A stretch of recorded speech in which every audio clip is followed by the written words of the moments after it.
여러분은 어떻게 교회에 다니게 되었습니까? 교회를 사람들이 교회에 다니고 기독교인이 된 과정들은 참 다양합니다. 여기 계신 분들 중에도 모태 신앙인 분도 계실 거고, 친구가 전도를 해서 교회를 다니기 시작한 분들도 계실 겁니다. 그냥 심심해서 교회 갔다가 기독교인이 된 분도 계시고, 너무 외롭고 힘들어서 교회에 오기 시작한 분들, 사업에 실패하거나 몸에 병을 얻은 후에 인생의 허무함과 한계를 느끼고 기독교인이 된 분도 계십니다. 교회를 가면 도움을 좀 받을 수 있을까 해서 교회에 오신 분들, 아주 옛날에는 부활절이나 감사절 때 사과나 과일을 공짜로 준다고 해서 그래서 교회에 발을 들여놓으신 분들, 아내가 교회를 다닌다고 해서 그냥 차편을 제공하러 왔다가 차에 앉아 있느니 교회에 들어가 보는 게 낫겠다고 생각해서 들어왔다가 기독교인이 된 분들도 계십니다. 저는 제가 고등학교 1학년 때 처음 교회에 나갔던 날 그 밤의 기억이 지금도 생생합니다.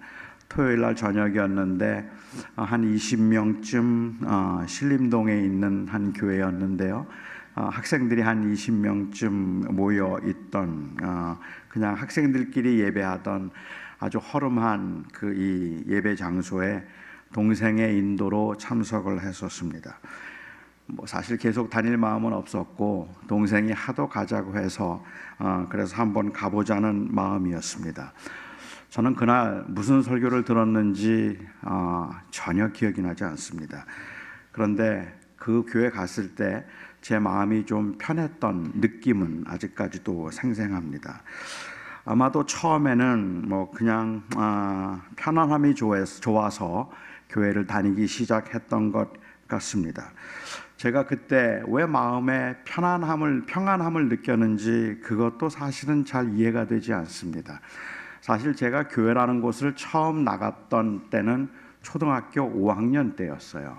초등학교 5학년 때 저희 동네에 있는 교회를 갔는데 이 교회가 너무 좋은 거예요. 그래서 그냥 교회에서 살다시피 했습니다. 수요일 날도 가고 주일도 가고 주중에도 교회 가서 놀고, 그렇게 교회를 좋아하고 열심히 교회를 다니다가 초등학교 6학년 때 교회에서 쫓겨났습니다. 그래서 제가 사모님이 학교를 찾아오셔서 다시는 교회를 나오지 말라고 하셔서 그때부터 제가 교회를 다니지 않게 됐는데, 이유는 목사님 아들을 때렸어요. 근데 사실 딱 한 대 때렸는데, 하도 얄밉게 굴길래 그냥 딱 한 대 때렸는데 이가 부러졌다 그래요. 저는 그때 제 몸에 소림사에 피가 흐르는 걸 알았습니다. 사모님이 지금 생각하면 이해가 돼요. 학교 가던 아들이 그 피가 철철 흘리면서 집에 들어와서 얼마나 놀라셨겠습니까? 그래서 아무튼 교회를 그렇게 쫓겨나다시피 해서 다시는 교회를 오지 말라는 말을 듣고 그 교회를 떠났던 제가, 교회라면 아주 끔찍하게 싫었던 제가 왜 그날 교회를 그곳에 가서 그렇게 마음이 편안했는지 잘 모르겠고, 또 그날 왜 내가 그 교회를 동생의 인도를 따라서 순순히 교회에 가게 됐는지 심리적으로 분석하는 건 얼마든지 가능할 것 같습니다. 아마 처음으로 받아보는 그 여학생들의 눈초리 때문이었을 수도 있겠고, 세상적으로 잘 나가는 사람들이 아니었던 서울 변두리에 있는 학생들의 그 소박한 모습에 당시에 많이 위축되어 있던 제가 자신감을 얻었던 그러한 경우인지도 모르겠습니다. 단순히 그런 것 때문에 제가 꾸준히 교회를 다녔을 리는 없을 것 같고, 조금 더 합리적인 이유를 찾아보자면 제가 그 교회 나간 지 4개월 만에 세례도 받지 않았는데 학생회장이 되었습니다. 4개월 만에. 저는 그때 이 교회가 굉장히 세속적인 교회구나 하는 걸 알았는데, 세속적인 어떤 가치관을 가진 교회라는 걸 알았는데, 제가 학생회장이 된 이유가 세례도 받지 않고 믿음도 없는데 어떻게 학생회장이 되었을까요? 제 외모 때문입니다. 그때도 제 외모가 먹혔던 외모였던 것 같아요. 그래서 그냥 회장으로 선출이 되어서 책임감으로 교회를 다니다가 한 4개월쯤 됐는데요. 그 당시에 강남지구 학생총연합회에 제가 교회 임원으로 대표로 참석을 한 적이 있습니다. 그렇게 임원으로 참석을 했는데 그 강남지구 학생총연합회에서 그날 제가 총무가 됐습니다. 세례도 받지 않았는데. 왜요? 외모 때문이죠. 저의 그 외모 때문에 그렇게 되었습니다. 어쩌면 그래서 어떤 책임감 그리고 소속감을 가지고 교회를 빠져나오지 못했는지도 모릅니다. 저는 그런 분석이 정당하다고 생각합니다. 한 사람이 취한 행동에는 사회적 혹은 심리적인 이 원인을 분석하려고 하는 시도는 모든 행동에는 이성적인 원인이 있다는 전제에서 볼 때 해볼 만한 일이라고 저는 생각합니다. 누가 어떤 행동을 하거나 아니면 어떤 말을 하면 우리는 거의 자동적으로 그 사람이 왜 그렇게 했대? 그 사람이 왜 그런 말을 했을까? 원인을 찾아보기 위해서 가능한 한 모든 정보들을 수집하고 분석을 합니다. 애석하게도 그 원인을 정확하게 진단할 만큼 정보가 충분하지 않거나 아니면 그 정보에 대한 분석이 정확하지 않아서 짐작과 추측이 많고 그래서 확실하지 않은 결과를 말하다 보면 다른 사람들에게 피해를 주는 경우들이 종종 있기는 하지만 왜 그랬을까 하는 것을 알고 싶어 하는 것은 당연합니다. 모든 결과에는 원인이 있는 법이니까 말입니다. 그런데 그렇게 교회를 다니기 시작해서 주님을 만난 거의 모든 사람들이 공통적으로 하는 말이 있습니다. 하나님께서 오래전부터 계획하셔서 그렇게 교인이 되었다는 말입니다. 고백입니다. 교회도 그냥 우연히 나온 것 같았는데 그냥 친구가 인도해서 내가 가자고 마음을 정해서 온 것 같았는데 돌이켜보면 하나님께서 미리 그 길을 예비하시고 그렇게 하나님이 인도하셨다는 고백입니다. 교회 다닌 지 얼마 되지 않는 분들의 입장에서는 하나님의 인도하심이니 하나님의 계획이니 이런 말들을 참 이해하기 힘든 말들 중에 하나입니다. 그게 어떤 걸까? 도대체 하나님의 인도하심을 어떻게 사람이 알 수 있을까 하는 것이 의아하기 때문이기도 하지만 왠지 그 말은 인간의 의지나 인간의 노력을 무시하고 상충되는 그러한 말처럼 들리기 때문에 기독교인들이 하나님의 계획 그리고 하나님의 인도하심을 말할 때 교회 생활을 얼마 하지 않은 분들은 굉장히 혼란스러워하기도 합니다. 하나님의 전능하심과 그 하나님의 주권을 전제로 할 때 하나님의 계획 그리고 하나님의 인도하심을 예정 또는 그리고 섭리라고 그렇게 부릅니다. 그런데 하나님의 주권을 인정하면서도 하나님이 모든 것을 다스리신다는 것을 인정하면서도 이 예정이 이해하기 힘든 이유는 예정이 인간의 자유의지를 인정하지 않는 것처럼 보이거나 아니면 자유의지와 상충하는 것처럼 보이기 때문에 그렇습니다. 그래서 나의 판단과 나의 결정에 의해서 교회에 나갔다고 말하는 것과 하나님의 섭리와 계획에 의해서 교회에 나갔다고 말하는 것, 그것은 서로 모순된 말처럼 들린다는 말이죠. 하나는 인간의 자유의지에 관한 말인 것 같고 또 다른 하나는 예정에 관한 말인 것 같습니다. 40여 년 전에 저의 외모에 넋이 나간 여학생들의 그 관심 어린 눈총에 순진한 마음이 들떠서 교회를 다니기 시작하다가 학생회장을 맡으면서 책임감으로 교회 일에 깊이 관여하고 그러면서 교회 안에서 자존감이 높아지고 목사가 되고 싶다는 마음까지 생겨서 제가 목사가 되었다고 말하는 것이 맞습니까? 아니면 하나님께서 저를 창세 전에 택하시고 저를 그 교회에 보내셔서 세례도 받기 전에 학생회장이 되도록 하시고 저의 원함과는 상관이 없이 그 불가항력적인 주권 때문에 이렇게 목사가 된 것이라고 말하는 것이 맞습니까? 저는 어떤 문맥에서 말하는가에 따라서 둘 다 맞을 수 있다고 생각을 합니다. 예정과 자유의지의 이 상관관계는 온전히 이해할 수 없기는 하지만 이 문제에 관해서 제가 확신하고 있는 두 가지는 말씀드릴 수 있습니다. 우선 첫 번째로 제가 드릴 수 있는 말씀은 인간은 온전히 자유하다는 것입니다. 저는 하나님께서 단 한 번도 제 의지와 상관없이 강압적으로 저를 인도하신 적이 없었다고 확신합니다. 물론 주어진 환경이 저로 하여금 무엇인가를 선택할 수밖에 없도록 만든 적은 맞지만 그때에도 선택은 저의 선택이었습니다. 인간은 하나님에 의해서 운명적으로 결정된 대로 행동하기 때문에 인간에게는 자유의지가 없다는 주장은 저는 성경적인 가르침이 아니라고 생각합니다. 요셉의 형제들이 요셉을 팔았습니다. 그들이 요셉을 팔았던 그 원인은 질투와 미움이었습니다.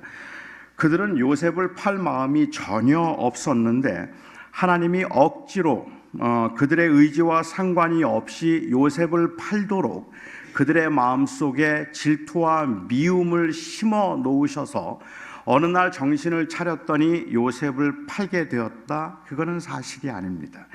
그들은 미움을 가지고 질투하는 마음을 가지고 아주 계획적으로 요셉을 팔았던 것입니다.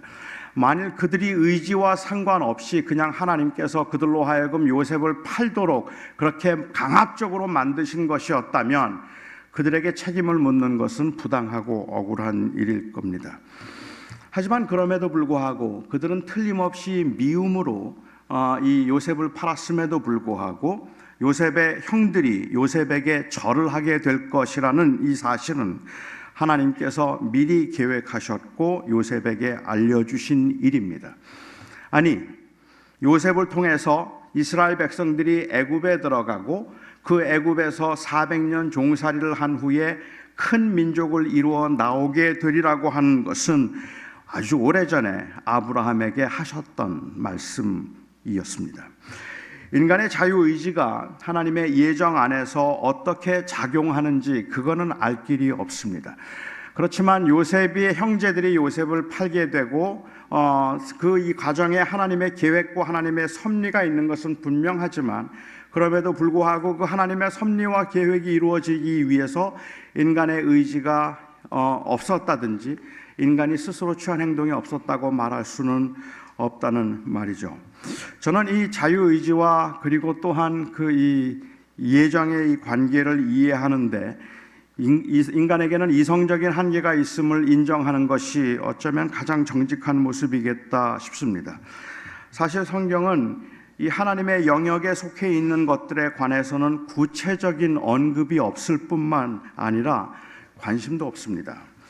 그런데 저는 왜 바울이 철저하게 하나님의 영역에 속해 있는 이 예정에 관한 이야기를 이렇게 에베소서 1장에서 강조하고 있는가 하는 것이 좀 궁금했습니다. 그 이유가 뭘까요? 이것이 바로 오늘 제가 여러분과 나누고 싶은 두 번째 이야기입니다. 저는 인간이 온전히 자유하다고 믿지만 그렇기 때문에 인간은 무엇이든지 할 수 있다고 생각하지는 않습니다. 자유의지는 능력의 제한을 받습니다. 아무도 저를 구속하지 않지만 아무도 저를 막지 않지만 저는 하늘을 날 수가 없고 마음대로 뛸 수가 없습니다. 사실 제가 마음에 늘 원하는 것이 있다면 옛날에는 조금 그래도 괜찮았는데 요즘은 더 약해져서 점점 더 힘들어지는 건 사실입니다만은 사실 저는 이렇게 강대상이 이렇게 있어도 뛰어 올라와 보는 게 소원입니다. 이렇게 막 뛰어 올라와서 그리고 제가 제일 해보고 싶은 것 중에 하나가 이 이어 마이크를 끼고 그리고 왔다 갔다 하면서 설교해 보는 겁니다. 그렇게 왔다 갔다 하면서 설교를 해보고 마음대로 뛰어 올라오고 뛰어 내려갈 수 있으면 얼마나 좋을까. 제가 그렇게 하고자 할 때 아무도 저를 막지 않습니다. 누구도 저를 못하게 하지 않습니다. 그런데 저는 할 수가 없어요. 제가 이것을 할 수 없는 것은 제 자유의지를 누가 침해했기 때문에 할 수 없는 것이 아니라 저에게는 그것을 할 수 있는 능력이 없기 때문에 그런 겁니다. 그러니까 제가 올라올 수 없다는 것은 자유의지의 문제가 아니라 능력의 문제죠. 그것은 자유 능력의 문제입니다. 인간들의 경우에 있어서 우리 인간으로서는 인간이기 때문에 할 수 없는 것들이 있어서 아무리 하고 싶고 아무리 원해도 하지 못하는 것은 그것은 자유의지의 문제가 아니라는 말이에요. 인간이 자유하다고 해서 할 수 있는 게 아닌 거죠. 타락한 인간이 스스로 하나님께 나아올 수 없는 것은 하나님께서 그렇게 하지 못하도록 의지를 막아서 그렇게 못하는 것이 아니라 인간에겐 그 능력이 없어요. 인간은 스스로 하나님께 나아올 수가 없는 겁니다. 자기 스스로 주인이 되어서 살아가고 있는 인간으로서는 그 스스로 마음에 결정을 해서 하나님께 나아갈 수 있는 능력이 없기 때문에, 그래서 하나님께서 택하시고 예정하신 것은 전적으로 하나님의 은혜인 겁니다. 이렇게 설명을 드리면 어떨까 싶어요. 제 아이가 셋이 있는데 막내 아들이 지금 대학교 2학년입니다. 근데 막내 아들은 1살 막 넘었을 때 제가 한국에서 입양을 했습니다. 그러니까는 그 셋째 막내 아들은 입양된 아들이에요. 그 아이가 스스로 아무것도 결정할 수 없을 때 저와 제 아내는 그 아이를 택했습니다. 그리고 저의 아들이 되도록 했습니다. 제가 그 아들을 택했다고 말한다면 이건 그 아이에게 자유의지가 있는가 없는가에 관한 말도 아니고, 그 아이가 그 이후부터는 철저하게 저에게 구속되어서 제가 계획한 대로만 행동하고 움직여야 된다는 의미가 아닙니다. 그 아이를 제가 택했다는 말은 저와 제 아들의 관계가 저로부터 시작되었다는 말이고, 이것이 저에게서 시작되었다는 말은 제가 마음을 바꾸지 않는 한은 어떤 경우에도 이 관계는 끊어질 수 없는 관계라는 의미입니다. 저는 제 아들이 자기의 의지와 상관이 없이 제 아들이 되었음을 그 자유의지의 침해라고 부르지 않기를 원합니다. 제 아들에게 누구를 선택할 수 있는 능력이 없을 때, 그리고 자신의 선택에 의해서 인생을 결정할 수 있는 조건이 갖추어지지 않았을 때 제가 그를 택해서 아들이 되게 했음을 그냥 은혜라고 말해주면 좋겠습니다. 그것을 사랑이라고 말해 주었으면 좋겠습니다. 물론 저는 아버지로서 부족한 점들이 너무 많기요, 또 아들을 실망시킨 부분들이 있었을 테니까 그 은혜가 완전하다 말할 수는 없을 겁니다. 저의 무정함 그리고 저의 부족함이 제 아들로 하여금 저에게 선택된 것을 후회하게 만들거나 아니면 원망하게 만들 수도 있을 거예요. 하지만 하나님은 다릅니다. 하나님의 사랑은 다릅니다. 하나님의 자녀가 된다는 것은 왜 나에게 물어보지 않고 나를 그렇게 택했느냐고, 그렇게 나의 자유의지를 침해했느냐고 불평하거나 항거할 수 없는 절대적이고 불가항력적인 것일 뿐만 아니라 그 하나님의 선하심 때문에 이것은 거절할 수 없는 은혜인 겁니다.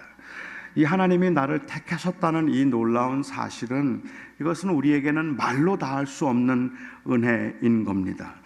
인간의 이 절망적인 상태를 인정한다면 구원이 강권적으로 임했다 할지라도 그것은 부당하지 않습니다. 그렇지 않으면 인간에게는 아무런 이 소망이 없기 때문에 그렇습니다. 따라서 예정교리는 이건 단순한 어떤 철학적인 사변이 아니라 이건 목회적인 위로의 메시지입니다. 하나님이 왜 누구를 택하시고 왜 누구는 택하지 않으셨는가는 모르죠.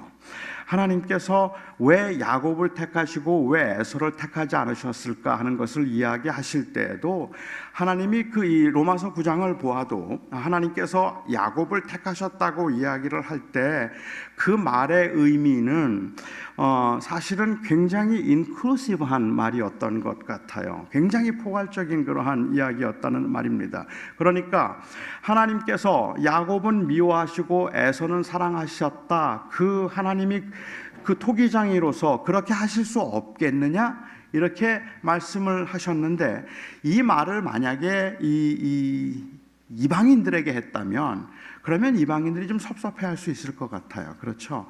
하나님이 이스라엘 백성들 택하는 거 하나님 마음이지, 인간이 뭔데 하나님 앞에 감히 그런 말을 하느냐라고 말하면 어쩔 수가 없겠죠. 하지만 로마서를 좀 자세히 읽어보면 거기에서 지금 말씀하고 있는 것은 사실은 유대인들에게 말씀하는 것 같아요. 하나님이 야곱을 택할 수 있는 이 주권적인 주권이 없느냐? 있잖아요. 그런데 그 하나님께서 이방인도 택하여서 구원하기로 하셨다면 너희가 무엇이간데 감히 하나님의 그 사랑에 대해서 함부로 말하느냐는 거예요. 그러니까는 이것은 하나님이 이스라엘만 사랑하셨다는 이야기를 하는 것이 아니라 하나님이 모든 사람을 사랑하기로 하셨다 한들, 그래서 이방인도 하나님이 택하셨고 나를 이방인의 사도로 세우셨다 한들 그것을 가지고 너희가 원망하거나 그럴 수 없다고 말할 수 있겠느냐는 거죠. 그러니까 예정은 사실은 이 브라이언 채플, 그 커버넌트 신학교의 브라이언 채플 총장이 말하는 것처럼 이건 불신자들을 위한 교리가 아니라 신자들을 위한 교리이고 철학적인 사변이 아니라 사실은 목회적인 교리입니다. 여전히 우리에게는 이성적인 고민이 남아 있습니다. 저는 예정에 관해서 철학적으로 논쟁도 가능하다 싶고 왜 어떤 사람은 택하고 어떤 사람은 택하지 않았는가라는 그러한 그 의문도 가져도 괜찮다 생각합니다. 하나님의 주권적인 섭리와 인간의 이 자유의지의 관계에 대해서 치열한 사고를 할 필요도 있다고 생각해요. 그런데 하나님이 우리를 택하시고 우리를 자녀 삼으셔서 우리로 하나님의 그 나라를 기업으로 이어갈 수 있도록 하나님께서 먼저 우리를 택하시고 사랑하셨다는 이 놀랍고 엄청난 사실 앞에서 그런 철학적인 사변들은 별로 무게가 없다고 저는 생각해요. 정말로 중요한 것은 하나님께서 우리가 아무것도 할 수 없을 때, 그 능력이 우리에게 없을 때 하나님이 우리를 찾아오셔서 우리를 구원해 주셨다는 사실입니다. 사도 바울은 이 하나님의 사랑에 관한 이야기를 지금 하고 있는데 아마도 제가 가질 수 있는 의문은 도대체 바울이 왜 이 예정에 관한 이야기를 에베소 교회에 했을까 하는 것이 좀 궁금했습니다. 에베소 교회는 바울에게는 굉장히 애정이 있는 교회입니다.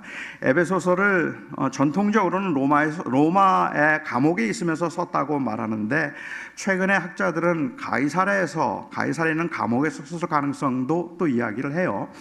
만약에 시간적으로 그렇게 큰 차이는 없지만 가이사랴에서 썼다면 바울이 3년 이상을 사역하던 에베소를 떠나고 얼마 지나지 않아서 쓴 편지입니다. 그러니까는 그 에베소에 있는 교인들 한참 부흥을 경험하고 하나님의 놀라운 은혜를 경험하다가 갑자기 폭동이 일어나서 된소리를 맞은 그 교인들, 믿음으로 살고자 애를 쓰면서 마치 온 도시가 복음화되는 것처럼 교회가 엄청난 성장을 이루었는데 아시아에서 그 복음을 들어보지 않은, 그 바울의 강론을 듣지 않은 사람이 없다고 말할 만큼이나 그렇게 엄청나게 많은 사람들이 복음을 들었고 기적이 일어나서 바울의 손수건만 얹어도 병이 낫고 귀신이 쫓겨나는 역사들이 일어났던 그 엄청난 도시에 폭동이 일어나고 순식간에 교인들은 흩어져서 믿음으로 살고자 하던 교인들이 절망하고 낙심하고 좌절하고 하나님께서 정말 살아계신가 의아해하는 그 상황에 있는 교인들에게 바울이 지금 이 에베소서를 쓰면서 처음으로 했던 말은 하나님의 사랑이 얼마나 무조건적인가 하는 것, 우리가 아무것도 할 수 없었을 때 하나님이 우리를 찾아오셔서 사랑하셨다는 이야기를 하고 있는 거죠. 또한 그리고 난 다음에 바울은 이제 성자 예수 그리스도의 피로 말미암아 속량 곧 죄사함을 받았다라는 말을 합니다. 저는 이 보혈로 죄사함을 받았다는 개념도 좀 이해하기 쉬운 개념은 아니라고 생각합니다. 그리스도의 보혈로 죄사함을 받았다는 말이 무슨 말일까요? 찬송가를 보면 그리스도의 보혈로 죄사함 받고 죄를 씻었다 말하고 보혈로 깨끗해졌다 말해서 그리스도의 피가 마치 무슨 해독제라도 되는 것처럼 우리 몸에 있는 피를 깨끗하게 해주는 것처럼 그렇게 이해하기도 합니다. 피가름의 원리를 주장했던 통일교회 문선명 씨가 아마도 그 대표적인 예가 아닐까 생각합니다.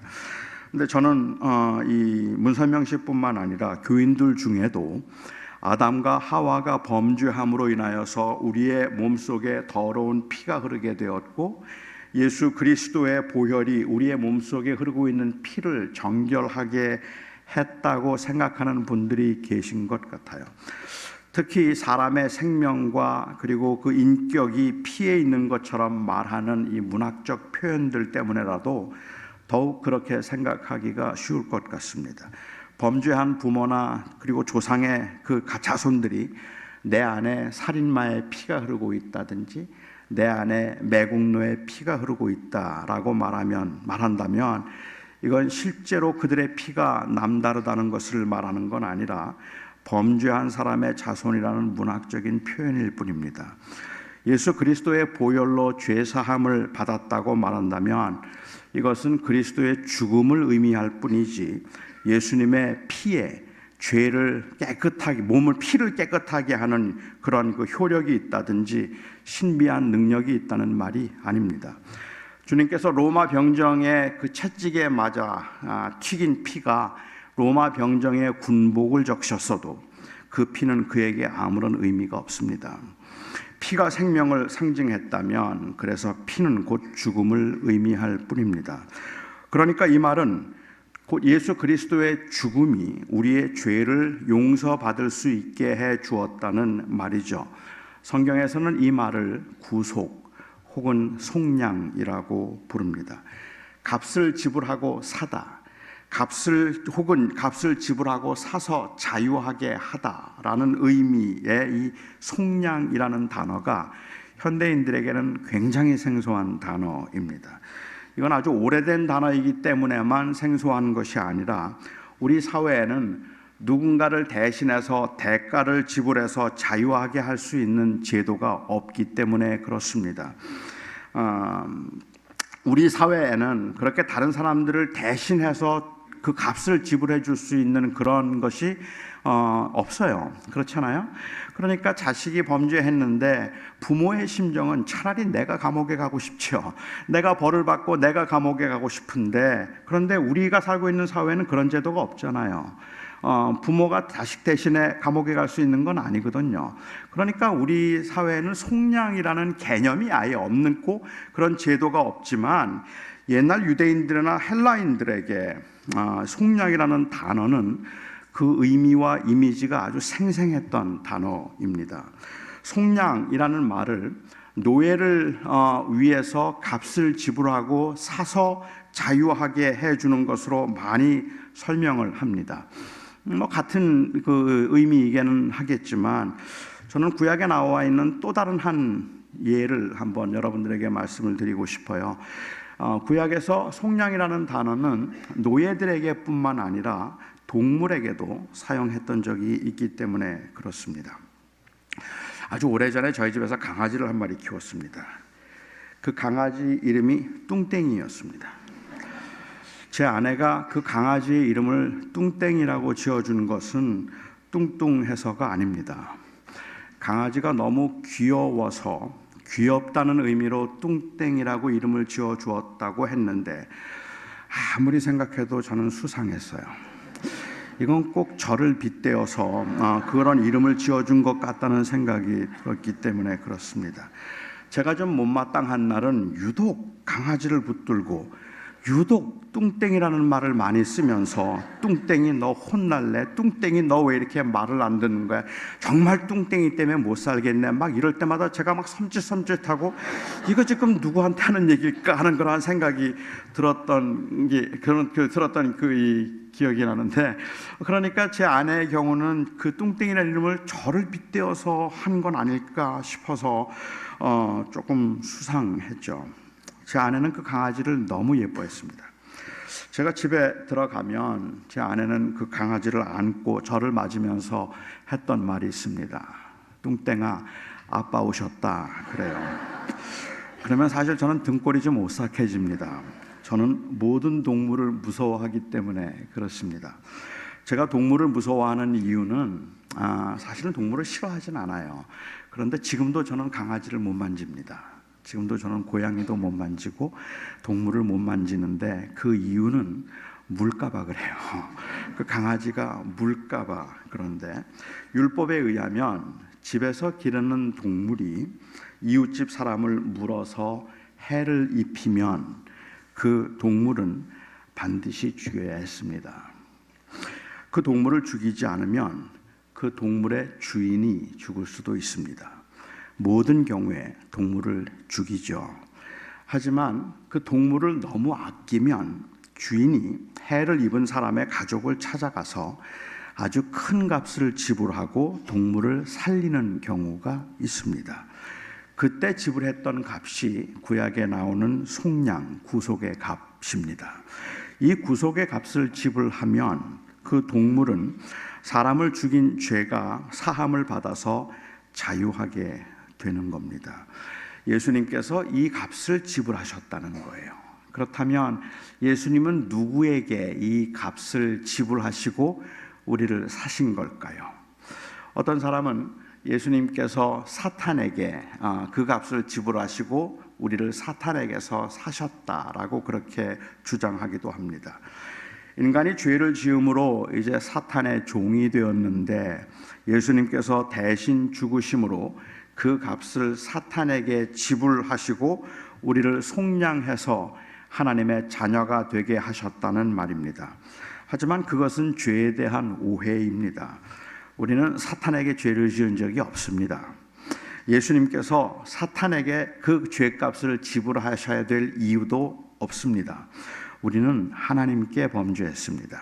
그리고 인간은 처음부터 사탄의 유혹에 넘어가서 사탄의 종처럼 사탄을 따라서 행했다는 것이 문제가 될 뿐이지 사실은 우리가 사탄을 섬기게 된 것은 아닙니다.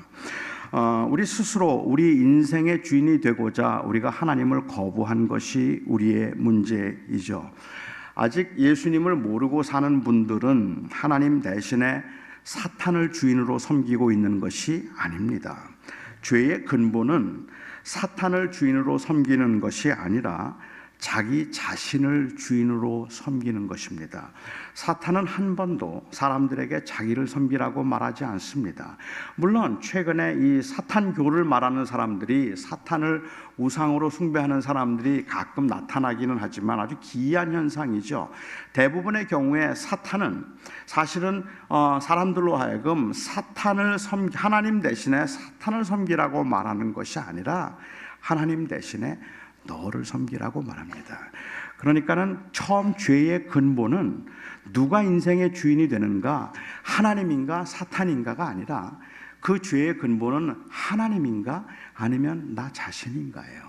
내가 내 인생의 주인이 될 것이냐, 하나님이 내 인생의 주인이 될 것이냐, 그것이 죄의 문제이죠. 우리는 이 죄의 근본적인 문제가 결국은 주권을 우리가 소유하고 있던 주권을 하나님께 이양하는 것이고, 내가 하나님 앞에 범죄했다는 근본적인 죄의 근본은 나 스스로 하나님이 되려고 했던 것, 스스로 하나님처럼 되려고 했던 것에서부터 비롯된 것이, 그것이 죄의 근본입니다. 그러니까 우리는 전도를 하면서도 사실 이 예수 천당, 불신 지옥, 요즘도 그렇게 전도하는 분들이 계신 것 같아요. 저는 그 전도하려는 열정도 참 귀하다고 생각하고, 그리고 그 전도 방법에 있어서 문제가 된다 이런 것들을 저는 논하고 싶지는 않지만, 예수 천당 불신 지옥이라는 그 말 속에 담겨 있는 이 신학적인 의미에 저는 조금 굉장히 두려울 때가 많습니다. 예수 믿으면 구원받고 예수 안 믿으면 그러면 지옥 가는 게 아니거든요. 다시 말씀드리면 예수 안 믿어서 지옥 가는 게 아니라는 말입니다. 예수 안 믿어서 지옥 가는 것이 아니라 죄 때문에 지옥 가는 거잖아요. 제가 좀 이렇게 한번 설명을 드려보면 어떨까 싶습니다. 어떤 사람이 아주 중병에, 불치의 병에 걸렸다고 한번 가정해 보죠. 그 불치의 병에 걸려서 죽어갑니다. 그런데 그 병을 고칠 수 있는 약이 나왔어요. 그리고는 그 약을 가지고 가서 이제 그에게 이야기를 합니다. 선생님, 이 약을 드시면 나을 수 있습니다. 이 약을 드세요. 그런데 그분이 그 약을 먹지 않았습니다. 거절했어요. 그리고 죽었어요. 그러면 약을 먹지 않아서 죽었다는 말이 일정 부분 맞는 말이죠. 하지만 약을 먹지 않은 것이 그를 죽인 건 아닙니다. 그가 죽게 되었던 것은 병 때문이에요. 안 믿어서 죽은 게 아니라 그 죄 때문에 죽은 거죠. 불신지옥이라는 말은 마치 안 믿으면, 그건 이 부차적인 그를 고칠 수 있는 방법인데 그걸 거절했기 때문에 죽기는 했지만 그를 죽게 만든 건 사실은 죄잖아요. 그러니까 인간의 죄의 근본은 하나님을 떠나서 스스로 죄인이 되려고 했다는 것인데, 우리는 자꾸만 그 죄의 결과로 나타날 수 있는 이러한 현상들만을 가지고 이야기를 하는 것 같아요. 제가 고등학교 2학년 때 주님을 영접했습니다. 그때 감격이 있었어요. 그러니까 제가 저희 아버님은 교회를 한 번도 다녀본 적이 없는 분이니까 저희 아버님에게 전도를 해야 되겠다는 생각을 했습니다. 그래서 제가 하루는 날을 정해서 저희 아버님에게 전도를 했어요. 그때는 뭐 전도라는 게 교회로 인도하는 거니까, 아버지 저하고 같이 교회 다니시면 좋겠어요. 그러자 저희 아버지가 저에게 난 그런 거 필요 없다 그러시더라고요. 근데 교회 다닐 필요가 없다고 말씀하시는데 마치 이 말씀은 저희 아버지는 하나님 필요 없다는 말인 것처럼 뭐 그렇게 말씀하시는 것 같았어요. 그래서 제가 아니에요 아버지, 모든 사람은 다 죄인이기 때문에 예수 그리스도를 믿고 그리고 죄사함을 받아야 돼요. 아버지도 예수님을 믿고 죄사함을 받고 천국에 갈 수 있으면 너무 좋겠어요. 그때 저희 아버님이 저에게 말씀하셨습니다. 내가 무슨 죄인이냐? 내가 살인을 했냐? 내가 도적질을 했냐? 내가 지은 죄라고는 너희들 키우면서 고생한 것밖에 없다. 그런데 내가 무슨 죄인이냐? 그러시더라고요. 그 말씀을 딱 듣는 순간에 저는 저희 아버님이 죄인인 것을 증명해야 될 거룩한 사명을 느꼈습니다. 그래서 제가 저희 아버지께 아버지는 혹시 잊으셨는지 모르겠는데 제가 초등학교 5학년 때 아버지 술 취해서 들어와서 막 욕하고 저를 발로 찼던 거 기억나세요? 아버지가 어머니 때리려고 했던 거 내가 본 적이 있는데 아버지는 정말로 죄를 지은 적이 없으세요? 아버지는 거짓말 한 적도 한 번도 없고 그리고 여자를 보고 이상한 생각을 한 적도 한 번도 없으세요? 그날 저는 저희 아버지한테 무지 맞았습니다. 세상에 이렇게 못된 아들이 어디 있어요. 그런데 세상 사람들이 보기에 우리가 전도하는 모습이 꼭 그런 것 같다는 거예요. 그냥 사소한 죄에 지은 적 없느냐고 말하거나 아니면 그 죄를 너무 가볍게 합리화시키려고 하는 경향이 있습니다. 성경에서 모든 사람들이 죄인이라고 말할 때 그 말의 의미는 사탕을 훔쳐 먹었느냐 거짓말을 했느냐 그런 이야기가 아니라 인간은 스스로 주인이 되려고 하는 그 일 때문에 인간은 절망이 되었다는 말을, 절망적이 되었다는 말을 하는 겁니다. 그러니까 죄인이라는 말은 eternally doomed 됐다는 말이에요. 죄인이, 성경에서 모든 사람이 죄인이라는 이 말의 의미는, 그러니까 당신이 아무리 좋은 집에 살아도, 당신이 아무리 좋은 대학을 나왔어도, 당신이 아무리 좋은 일을 많이 하고, 당신이 아무리 많은 걸 소유해도 당신의 인생은 절망입니다. 아무리 많은 걸 누리고 아무리 많은 걸 소유해서도 당신은 절망입니다. 그 말을 하고 싶은 거예요. 그런 절망적인 인간을 구원하기 위해서 하나님께서 우리를 위해서 그 아들을 주셨는데, 예수님께서 그 죄값을 지불하셔서 속량하신 것은 우리가 사탄의 종이었는데 사탄에게 값을 지불하고 우리를 사탄에게서 사오신 것이 아니라 우리가 하나님을 떠나서 스스로 주인이 되려고 했던 우리들을, 그래서 절망에 빠진 인간들을 다시 하나님과 화목하게 하도록 하나님에게 그 값을 지불하고 우리를 하나님의 자녀가 되게 하신 것, 그게 바로 속량이라는 말입니다. 그러니까는 하나님께서는 예수님께서 그 값을 지불하신 것은 하나님께 지불하신 거죠. 사탄은 사실은 하나님과 대적 상대가 되지 않아요. 그러니 사탄이 하는 일은요, 자기의 나라를 건설하는 게 아닙니다. 사탄은 절대로 자기의 나라를 건설하려고 하지 않습니다. 그는 쫓겨난 자입니다. 아무 힘이 없습니다. 사탄이 하는 일은 하나님의 나라를 건설하는 자가 아니라 하나님의 나라를 파괴하는 게 목적인 사람이에요. 그렇기 때문에 사람들로 하여금 하나님을 떠나도록 하는데 최고의 이 수단은 사탄을 섬기라는 말을 하고 있는 것이 아니라 당신들이 하나님이 되라는 거예요. 당신이 인생의 주인입니다. 그러니까 당신이 주인이 되어서 사세요. 그 말을 하고 있는 거죠. 그게 바로 사탄의 유혹이라는 말입니다. 여러분, 지옥을 누가 다스릴까요? 지옥에 가면 사탄이 지옥을 다스리고 있을까요? 아니, 좀 다르게 질문을 좀 해볼까요? 조금 도발적인 질문이긴 하지만 지옥에 하나님이 계실까요? 당연히 계시죠. 하나님은 어디에나 계신 분이죠. 하나님은 지옥에도 계시는 분입니다. 지옥을 다스리는 건 사탄이 아니라 하나님이십니다.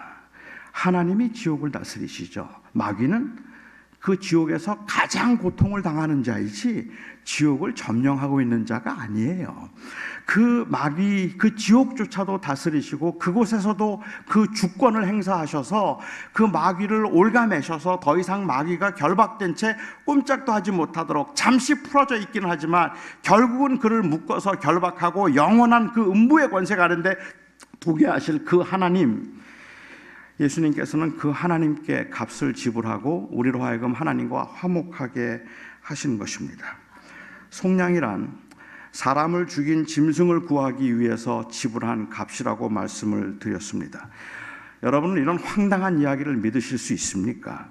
이런 말도 안 되는 이야기에서 여러분들은 공의가 느껴지십니까? 아니, 이런 이야기가 어떻게 여러분들에게 마음에 와닿을 수 있단 말입니까? 부모가 자기 아들을 사랑하고 그래서 아들을 대신해서 죽음을 택했다면 저는 아름답다 말하겠습니다. 사형 선고를 받은 친구를 대신해서 죽음으로 친구의 죄값을 속량하고 구원했다면 그럴 친구를 둔 그 사람을 저는 정말로 부러워하겠습니다.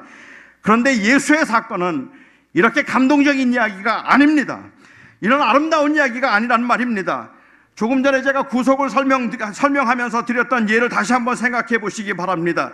자기 집 개가 다른 사람을 물어 죽여서 그 개를 죽여야 하는데 그 개를 사랑하고 살리기 위해서 주인이 대신 죽었다면 여러분, 이게 말이 된다고 생각하십니까? 그런데 이건 더 황당한 거잖아요. 하나님의 아들 예수 그리스도가 우리를 대속하기 위해서 죽었다는 말은 그 개가 이웃을 물었는데 그런데 주인이 그 개를 살리기 위해서 자기 아들을 대신 죽였다는 말이에요. 말이 됩니까? 이런 불의한 일이 어디에 있습니까? 이런 황당한 일이 어디에 있습니까? 불의하게 느껴지지 않으세요? 이걸 무슨 거룩한 자기 희생이니 고귀하고 아름다운 헌신이니 이런 말로 할 수가 있겠느냐는 말입니다. 이건 불의한 일입니다. 이건 미친 짓입니다. 그래요, 예수님이 죄인을 위하여서 죽은 일은 도저히 가능한 일도 아닐 뿐만 아니라 용납될 수도 없는 일입니다. 그런데 말입니다, 이 하나님의 사랑이, 예수님이 우리를 위해서 죽었다는 것이 도저히 말도 안 되는 황당하고 불의해 보이기조차 하는 일이라는 것을 그렇게 볼 때 저는 비로소 그 사랑이 어떤 건지를 느낄 수 있을 것 같아요.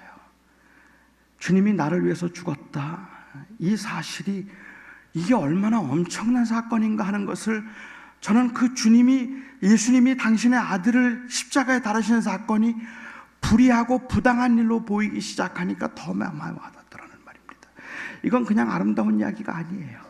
그냥 단순한 사랑의 이야기가 아니라 그 사랑을 하기 위해서 정말로 무모한 일을 하고 있는 거라는 말입니다. 이건 말도 안 되는 일이라고 인정할 수 있다면 저는 그 앞에서 감히 누구도 자기의 공적을 말할 수 없을 것 같아요. 그 앞에서 감히 누구도 나는 그래도 사랑받을 만한 자격이 있다는 말을 할 수 없을 거라고 생각합니다. 그래도 내가 주를 위해서 많이 충성하고 많이 헌신했기 때문에 하나님이 나를 소홀히 대할 수 없을 거라고요. 그런 사랑이 받을 자격이 없음에도 불구하고 나를 사랑해 주셨기 때문에 은혜 갚는 심정으로 조금이라도 보답하는 심정으로 살아서 그래서 하나님께 뭔가 좀 해드리겠다고요. 예수님께서 우리를 위해서 속량, 죄값을 치르셨다는 이 말의 의미는 이거는 그냥 우리가 단순히 우리의 것을 그 앞에서 조금이라도 드러내 보일 수 있을 만한 그러한 종류의 것이 아니라는 말입니다. 이건 말할 수 없는 은혜인 겁니다. 19세기 이 미국이 한참 도덕적으로 문란하다고 생각되고 자본주의가 아주 팽배했을 때 이 사회 복음주의, 소셜 가스펠이라고 하는 그 사회 복음주의 운동을 하던 사람 중에 찰스 쉘던이라는 목사가 있습니다. 이 찰스 쉘던이라고 하는 목사가 그 당시에 사람들의 그러한 그 모습을 보면서 책을 하나 썼어요.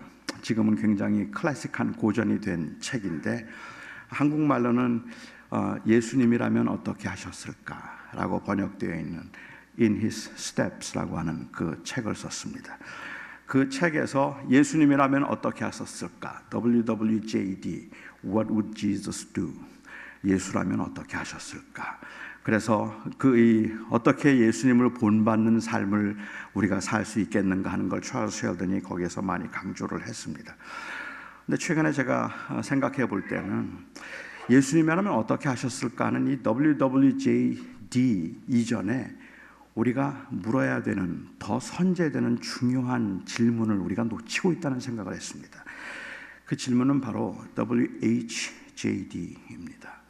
WWJD를 말하기 위해서 What would Jesus do를 말하기 위해서 What has Jesus done? 예수님이 우리를 위해서 무엇을 하셨는가? 우리는 이걸 지금 놓치고 있는 것 같아요. 예수님을 본받자고 말하고 예수님처럼 희생하자는 말을 하고 있는데 그 말을 가능하게 만드는 가장 근본적인 중요한 질문, 예수님이 우리를 위해서 무엇을 하셨는가? 이 말로 다 할 수 없는, 상상하기조차 어려운 이 놀라운 사랑을 우리에게 보여주셨다는 이 사실을 우리가 놓치고 있다는 것이 애석하다는 생각이 듭니다. 제가 목회를 하면서 굉장히 열심히 힘들게 쉬지 않고 목회를 한다고 생각해서 교인 중에 한 분이 좀 쉬어가면서 하라고 플로리다에 아주 좋은 별장을 하나 사주셨습니다. 꿈이에요. 뭐 사실 저는 별로 그렇게 한 것도 없는데 아무런 조건도 없이 그냥 좀 쉬어가면서 하라고 저에게 플로리다의 별장을 만약에 누가 사주셨다면 저는 굉장히 고마워할 겁니다.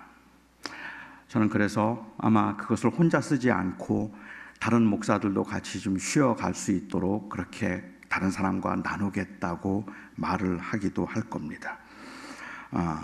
저는 내가 그런 디저브하지 않는 은혜를 받았음에 감사하기도 할 겁니다. 하지만 저는 그 앞에서 내가 평생 종이 되어서 살겠습니다라고 고백하지는 않을 겁니다. 오늘 이 시대에 은혜를 강조하는데 그 은혜를 강조하면서 너무 많이 강조됐던 20세기, 19세기부터 20세기 미국의 복음주의의 치명적인 그 실수였다고 생각되는 이 은혜를 이야기하는데 은혜의 공짜를 자꾸 얘기했어요. This is free. 이건 거저 주신 겁니다. 맞죠? 그런데 이 플로리다 별장을 거저 주셨다고 할지라도 그 거저 주신 것이 고맙고 그래서 그 열심히 살겠다는 마음은 있지만 그 앞에서 몸을 떨 만큼 그 이 두려움을 느끼지는 않아요. 은혜의 특징은 거저 주심이라는 데 있는 것이 아니라 우리는 도저히 받을 수 없는 것을 주셨다는 데 있는 겁니다. 받을 수도 없는 은혜를 우리에게 주셨다. 나는 그것을 감당할 수가 없다. 그것이 바로 속량의 은혜라는 말입니다. 저는 지금까지 신앙생활을 하면서 예수 그리스도를 통한 이 구원의 은혜를 이해했다고 생각했습니다. 그리고 그 무조건적인 사랑에 진심으로 감사했습니다. 내가 아무것도 한 것이 없는데 하나님이 나를 찾아오셔서 사랑하시고 자녀 삼으신 참 좋으신 하나님이라고 저는 생각했습니다. 지금도 그 마음은 여전합니다. 그런데 하나님께서 저를 사랑하신 건 불의한 일이라는 생각은 한 번도 해본 적이 없습니다. 하나님은 사랑이니까 그렇게 할 수도 있다고 생각했지, 하나님이 저를 사랑한 것은 말도 안 되는 황당하고 터무니없는 일이라고 생각한 적은 없었습니다. 그런데요, 하나님이 저를 사랑하시고 저를 위해서 그 아들을 주신 것은 말도 안 되는 너무 황당한 일이라고 하는 것이 느껴지기 시작했을 때 저는 그때 비로소 하나님 앞에서 제가 내놓을 게 아무것도 없다는 것을 비로소 알았습니다. 그 하나님 앞에서 제가 무엇을 자랑하거나 아니면 무엇을 말할 수 있는 그 자리에 있는 것이 아니고, 내가 이만큼 했으니까 하나님께서 이제 나에게 복을 주셔야 됩니다. 내가 이만큼 섬겼으니까 하나님께서 이제 나를 도와주셔야 됩니다. 이런 말을 할 수 있는 위치에 내가 있는 게 아니라는 걸 그때 알았습니다. 어떤 것도 하나님 앞에 내놓을 수가 없더라고요. 그 엄청난 하나님의 그 황당한 사랑 앞에 말입니다. 어떻게 그런 일이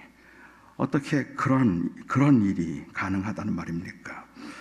제가 주님의 영광을 위해서 무언가를 하겠다는 생각이 들고, 그리고 그 이름을 찬송하고 영화롭게 하게 만들겠다는 그 생각은, 그렇게 함으로 하나님의 페이버를 얻겠다는, 하나님의 그런 그 사랑을 얻겠다는 의미에서가 아니라, 그 사랑이 아름답다고 느껴졌을 때가 아니라 그 사랑이 불의하다고 느껴졌을 때입니다.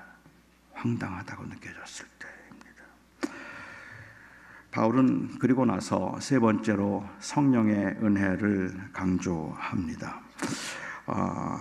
예수님께서 완성하신 그 구원을 우리에게 적용하시는 그 성령의 일을 설명하기 위해서 두 개의 이미지를 사용하고 있는데, 하나는 인치심이고 또 다른 하나는 보증입니다.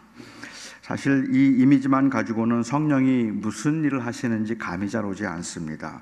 이게 적당한 비유일지는 잘 모르겠지만 집을 계약하는 일을 한번 생각해 보면 어떨까 싶어요. 마음에 꼭 드는 집을 사고 싶으면 그 집을 계약할 때 법적인 사항 두 가지를 해야 합니다. 하나는 이 계약서에 서명을 해야 되고, 그리고 또 하나는 계약금을 지불해야 합니다. 계약서에 서명을 하고 그리고 계약금을 지불하면 계약이 성사되죠. 금액을 다 지불할 때까지는 담보권이 은행에 있기는 하지만, 계약금을 지불하고 계약을 했으면 그 집은 내 집이라고 말해도 괜찮습니다. 대출을 받았어도 그 대출금을 지불하고 있는 한 아무도 그 집을 빼앗을 수 없을 뿐만 아니라 그 집 문서도 자기의 이름으로 만들 수가 있습니다. 이때 이 계약서에 서명한 것이 인치심입니다. 그리고 계약금을 지불한 것, 그것이 바로 보증입니다. 그러니까 보증과 인치심이 되셨다는 말은, 하나님과 우리가 언약을 맺을 때 성령께서 친히 서명을 하시고 성령께서 친히 그 보증금을 내셨다는 그러한 말입니다.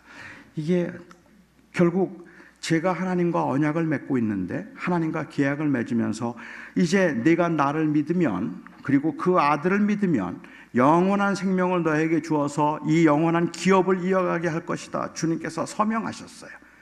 그리고 난 다음에 우리가 그 자리에 서명해서, 내가 그러면 예수를 믿고 믿음으로 잘 지키겠습니다, 그렇게 하고 우리가 서명해야 되잖아요. 그런데 그 우리가 서명해야 되는 자리에 성령께서 대신해 주셨다는 말이에요. 이 말은 이 구원은 절대로 잊혀지지 않고 절대로 계약은 깨질 수 없다는 의미인 겁니다. 그래서 하나님께서는 우리를 위하여서 예정하시고, 이 그리스도께서는 우리를 위하여 속량, 곧 죄사함을 위하여 구속의 죽음을 당하시고, 그리고 그 구원을 우리에게 적용함에 있어서 성령께서 친히 보증과 인치심이 되심으로 우리로 하여금 그 구원을 얻을 수 있게 하셨다 하고 말하는 것이 바로 이 바울이 말하고 있는 내용입니다. 그런데 저는 바울이 도대체 지금 이 말을 왜 하고 있는지 이것을 살펴볼 필요가 있겠다는 생각을 좀 했었어요. 바울은 계속해서 1장 끝부분에서도 이야기를 하고 있지만, 이 이야기를 하면서 바울이 하고 있는 말 중에 하나는 무엇인가 하면, 이는 아무 육체라도 아무도 그 앞에서 자랑하지 못하게 하려 함이라. 이것은 사람이 한 일이 아니라 전적으로 하나님께서 하신 일이니, 하나님께서 그렇게 하셔서 성부 하나님께서 택하시고 성자 예수님께서 속량하시고 성령께서 친히 보증과 인치심을 되심으로 우리로 하여금 하나님의 영원한 나라를 기업으로 이어가는 상속자가 되게 하셨으니, 이 일은 사람이 한 것이 아니다, 우리가 한 것이 아니라 하나님께서 하신 일이다 하는 그 말을 하기 위해서라는 말입니다. 하나님께서 하신 것이기 때문에 결코 잊혀지지도 않을 것이고 파기되는 일도 없을 거라는 말을 하고 있는 겁니다. 세상이 비록 힘들지만, 이 세상이 비록 굉장히 어렵고 혼란스럽지만, 그렇지만 우리가 결코 낙심하지 않아야 되는 이유가 있다면, 우리는 너무도 믿음이 부족해서 매일 넘어지고 매일 쓰러지고 내가 정말 하나님을 믿기나 하는 것까 싶을 만큼이나 언제나 흔들리고 있지만, 그럼에도 불구하고 우리가 결코 낙심하지 말아야 되는 이유가 있다면, 그 구원이 우리에게서 온 것이 아니라 하나님께서 왔다는 것 때문이라는 말입니다. 저와 여러분이 그 고난 가운데 어려움 가운데 있으면서 때로는 하나님의 사랑이 혼란스럽기도 하고 때로는 정말로 하나님이 나를 사랑하시는가 싶기도 하고 범죄에서 하나님 앞에 넘어지고 부끄러운 모습들을 갖출 때가 있지만 그런 상황에서도 우리가 하나님의 자녀임을 놓칠 수 없는 이유는 바로 그 구원은 하나님께 속해 있다는 말입니다. 바울은 그 이야기를 에베소 교인들에게 하면서 아무 육체라도 자랑하지 못하게 하려 함이라는 이야기를 했어요. 한국의 어느 목사님이 신문에서 인터뷰한 기사를 보니까 한국 교회 대부분의 문제는 소위 믿음의 확신이 있고 성령의 능력을 경험한 사람들 때문에 발생한다라고 했습니다. 저는 사실이 아니라고 믿지만 무슨 말을 하려는지는 알 것 같습니다. 믿음을 말하면서도 자기의 의를 말하고 성령의 역사와 능력을 말하면서도 자기의 열심을 말하고 구원의 확신을 말하면서도 내가 했다고 말하기 때문에 교회에는 끊임없는 분쟁과 다툼이 있다는 말입니다. 저는 지칠 줄 모르고 열심히 일하고 뜨겁게 신앙생활하는 분들은 다 성령을 받고 성령의 능력으로 하는 줄 알았습니다. 그런데 사역의 현장에서 제 자신의 모습을 보면서 그런 열심과 뜨거움이 언제나 순수한 것은 아니라는 것을 알았습니다. 그것은 순수한 것이 아닐 뿐만 아니라 내 믿음과 내 열심을 드러내려는, 나를 나타내려는 사악함이 그 안에 감추어져 있음을 보기 시작했습니다. 저의 거룩한 비전에는 언제나 개인적인 야망이 섞여 있었고 주를 향한 열심과 열정에는 자기 만족이라는 괴물이 항상 도사리고 있었습니다. 거의 모든 경우에 저의 사역의 기쁨은 그 은혜로 인한 것이기보다는 결과에 의한 것인 때가 더 많아서 잘 안 되면 낙심하고 잘 되면 교만했습니다. 구원의 확신이라는 것도 내가 얼마나 확실하게 믿고 있는가의 문제가 아니라 이 일은 철저하게 성령께서 하셨다는 고백이어야 할 텐데 오히려 구원의 확신이 있는가 하는 문제가 정죄와 분열의 기준이 되기도 했습니다. 구원의 확신은 하나님께서 하셨다는 그 고백이어야 하는데도 그래서 오히려 더욱 겸손하게 다른 사람들을 섬기고 이방인과 유대인, 종과 자유인, 여자와 남자가 하나가 될 수 있게 만드는 일이어야 할 텐데 마치 자기의 결단과 자기의 헌신으로 그 구원이라도 받은 양 그냥 그것을 자랑하는 경우들이 더 많이 생겼던 것 같습니다. 아까 제가 예를 들었던 것으로 다시 한번 돌아가 볼게요. 누가 암이 걸렸다고 한번 가정해 보죠. 요즘은 암이 불치의 병은 아닙니다. 그렇긴 하지만 모두가 포기할 만한 아주 굉장히 급성에 다 퍼져서 거의 가망이 없는 그러한 상태라고 한번 가정해 보죠. 모두들 포기한 불치의 상태였는데 어떤 사람이 신약이 발명됐다고 하면서 그 신약을, 새로운 약을 하나 소개해 주었습니다. 이 약 먹으면 살 수 있습니다. 그리고 그 사람이 그 약을 먹고 정말로 살았습니다. 그리고 정말 다 나았어요. 그를 아는 주변에 있는 사람들이 너무 신기하면서 묻습니다. 아니, 어떻게 된 거예요? 어떻게 나았어요? 어떻게 살게 되었어요? 그럴 때 일반적으로 보통 사람들이 보이는 반응은 아무개 집사님이 약을 가져다 주셨는데 그 약을 먹고 살았어요. 그 약을 먹었더니 살았어요. 그게 정상이죠. 그렇게 말하는 게 정상인데 오늘날 교회의 모습을 보면 아니 어떻게 나았어요? 라고 아니 어떻게 병이 나았어요? 고치지 못한다 그랬잖아. 어떻게 나았어요?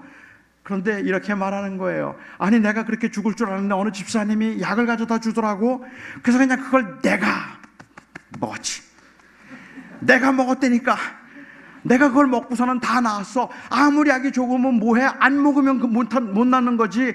사람들은 그 약을 안 먹고 다 죽더라고. 근데 나는 내가 먹었거든. 내가 먹고 내가 나았어. 내가 먹었다니까. 약을 말하는 게 아니라 은혜를 말하는 게 아니라 믿음을 통해서도 내 공로를 말하고 있단 말이에요.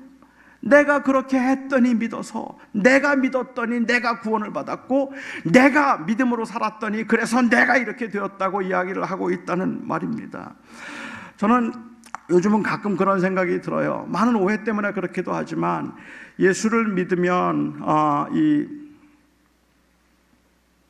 예수를 오늘 밤이라도 죽으면 천국에 갈 수 있습니까? 만일 누가 묻는다면, 네, 나는 분명히 예수 그리스도를 믿고 천국에 갈 수 있습니다. 그게 정답이에요. 그런데 요즘 같은 시대에는 누가 만일 저에게 오늘 밤이라도 죽으면 천국에 갈 수 있습니까? 라고 물으면 저는 네, 하나님이 하셨습니다, 그렇게 말할 것 같아요. 이거는 내가 믿었다는 게 중요한 게 아니라 그 놀라운 은혜를 우리에게 주셨다는 것이 참으로 귀하고 중요하다는 말입니다.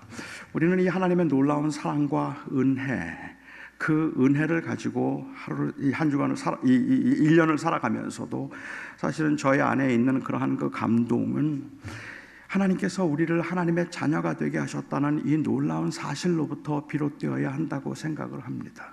하나님이 우리를 그렇게 택하시고 예수 그리스도를 통해서 우리를 위해서 죽으심으로 우리를 구원하시고 성령께서 친히 보증과 인치심이 되심으로 우리로 하여금 하늘에 소망을 두고 살아가는 영원한 나라의 상속자가 되게 하셨다는 이 놀라운 은혜 말입니다. 그런데 우리는 이 은혜를 잊어버리고 있기 때문에, 아니 우리가 이 은혜에 붙들려서 그 감당할 수 없는, 말로 할 수 없는 그 하나님의 은혜 때문에 우리가 살아가는 것이 아니라 그 은혜 안에도 자꾸만 자기의 공적이 남아있고 드러나 있기 때문에 세상에서는 충분히 빛을 발휘하지 못하고 그리스도의 이름을 드러내지 못하고 있다는 생각이 들 때가 있습니다. 저는 저의 사역을 통해서 오직 예수 그리스도만 드러났으면 좋겠다는 마음을 갖습니다. 내가 얼마나 잘했는가, 내가 얼마나 성공했는가가 아니라 오직 예수 그리스도만이 드러나고 내 삶을 통해서도 오직 그리스도만 존귀케 되어서 그 은혜의 구원을 찬송하도록 함이 저의 삶의 목적이 되었으면 좋겠다는 생각을 하게 됩니다. 제게 주어지는 모든 것을 통해서, 제게 주시는 그 모든 기회를 통해서 하나님의 은혜를 드러내고 싶고, 그리고 하나님의 이름을 높이고 싶습니다. 그게 잘 안 되죠. 그렇게 살고 싶은 마음은 있지만 사실은 그렇지 못해서 우리가 그 제자로서의 삶을 온전히 드러내지 못하는데, 우리가 제자로 삶을 드러내지 못하는 것 중에 하나가, 마지막으로 하나 더 말씀을 드리고 싶다면,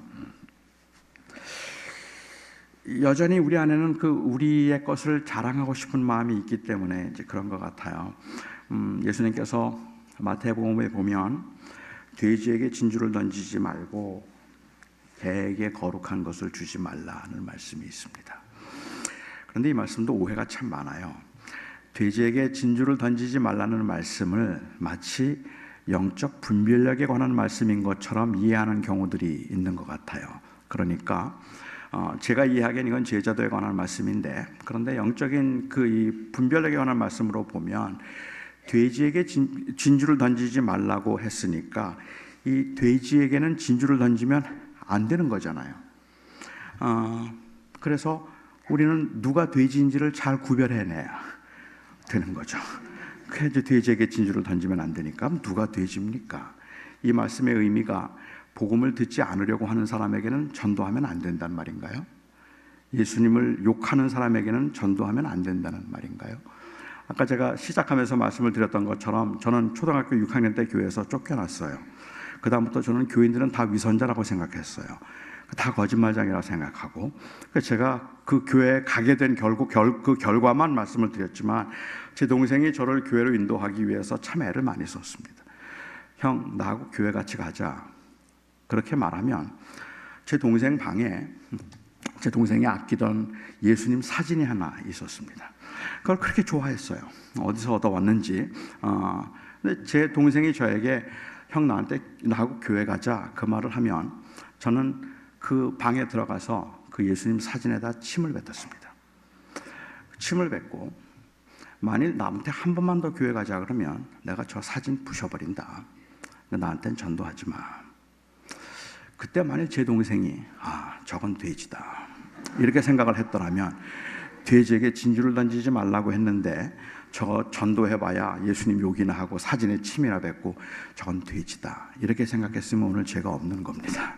그런데 제 동생은 꾸준히 저에게 교회로 인도했고 그리고 예수님을 전했습니다. 돼지에게 진주를 던지지 말라는 말씀은 그 돼지가 누구인지를 분별할 수 있는 능력을 가지라는 말을 하는 것이 아니라 그 소중한 것을 함부로 다루지 않도록 하라는 말을 하고 있는 거죠. 그러니까 예를 들면 이런 겁니다. 저는 지금은 좀 몸이 좀 약해져서 힘들지만 사실은 제가 탁구를 엄청 좋아합니다. 그리고 많이 좋아했어요. 탁구를 잘했어요. 학교에서도 뭐 시합에도 나가서도 여러 번 우승도 하고 그리고 탁구를 굉장히 좋아하고 잘했습니다. 근데 한번 이렇게 예를 들어보면 어떨까 싶어요. 제가 탁구를 너무 이거 예입니다. 탁구를 너무 좋아한다는 걸 알고 제가 옛날에 좋아하던 이 국가대표 윤남규 선수라고 있습니다. 혹시 여러분도 아시나 모르겠습니다. 윤남규 선수가 제가 탁구를 좋아한다는 걸 알고 자기가 사용하던 탁구 라켓을 저에게 선물로 주었습니다. 예를 들면요, 선물로 주었어요. 저는 그 선물을 받고 너무너무 좋았어요. 제가 좋아하는 선수가 저에게 준 선물이기도 하고 자기가 아끼던 걸 주었기 때문에 이건 값으로 환산할 수 있는 게 아니잖아요. 그래서 제가 그 탁구 라켓을 가지고 와서 집에 들어오면서 그 아이들과 제 아내를 불렀습니다. 그리고는 아이들과 아내에게 말하는 거예요. 여보, 이건 뭔 줄 알아? 이 라켓은 윤남규 선수가 쓰던 라켓인데 이걸 나한테 선물로 줬어. 이거는 돈으로 살 수 있는 게 아니야. 이건 진짜 귀한 거야. 너무 흥분해서 제가 이야기를 하고 있는데 탁구를 좋아하지도 않고 윤남규 선수가 누구인지도 모르는 제 아내와 아이들은 시큰둥해요. 그래서 아니 이건 진짜 귀한 거라니까. 이건 돈으로 살 수 있는 게 아니야. 윤남규 선수가 쓰던 건데 그걸 나한테 공짜로 준 거야 이걸. 그런데도 시큰둥해요. 그 가치를 몰라요.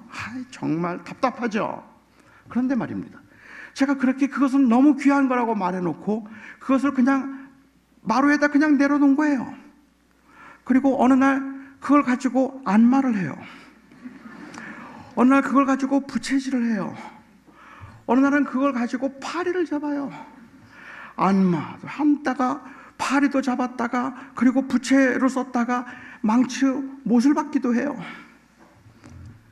하루는 제가 밖에 나갔다 들어왔더니 탁구 라켓 위에다가 제 아내가 커피잔을 올려놨어요. 세상에 이게 어떤 건데. 너무 화가 나서 제가 제 아내를 불렀습니다. 여보, 이게 뭔 줄 알아? 윤남규 선수가 사용하던 라켓이라니까. 그런데 어떻게 여기에다가 커피잔을 올려놓을 수가 있어? 이게 얼마나 귀한 건데. 그러면서 막 야단을 치는 거예요. 아니, 도대체가 이 돼지 같은 인간들은 이 귀한 것도 모르고 여기다가 이걸 올려놓을 수가 있는 거야. 막 야단을 치고 있습니다. 자, 여러분, 누구 잘못입니까? 제 잘못입니까? 제 아내의 잘못입니까?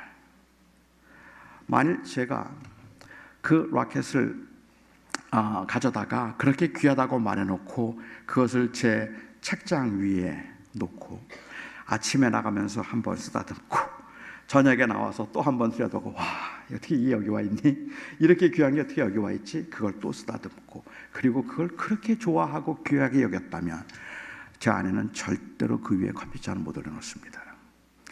근데 제 아내는 제가 그거 가지고 부채질하는 거 봤어요.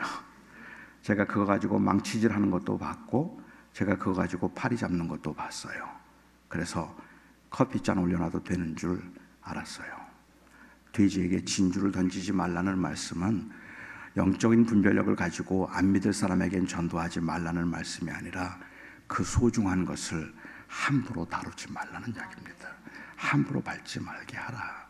그런데 오늘날 교회에서 이 복음을 함부로 밟고 있는 아주 현저한 현상 중에 하나가 있다면 무엇인가 하면 그것이 바로 자기 공적, 자기의 의를 드러내는 거라고 생각합니다. 예수님께서 우리를 위해서 하신 이 놀라운 일, 그 엄청난 사건 앞에서 자꾸 사람들이 자기의 말을 하려고 하고 자기의 것을 말하려고 해요. 그래서 그 마치 자기의 왕국을 쌓는 것처럼 그렇게 분쟁과 다툼을 하면서, 그러면서도 말로는 예수 그리스도께서 우리를 위해서 죽으신 것이 은혜라고 그렇게 말을 하기 때문에 세상에 있는 사람들은 혼란스러운 거죠. 저는 우리 충정교회 교인들이, 사랑하는 여러분들이 2019년을 이제 시작하면서 그 마음속에 정말 하나님이 하셨습니다. 하나님이 하십니다. 나는 아무것도 아닙니다. 그 은혜 앞에, 그 놀라운 복음의 은혜 앞에, 그 그리스도의 은혜를 드러내고자 하면은 나는 아무것도 아닙니다. 이 고백으로 한 해를 살았으면 좋겠습니다. 기도하겠습니다.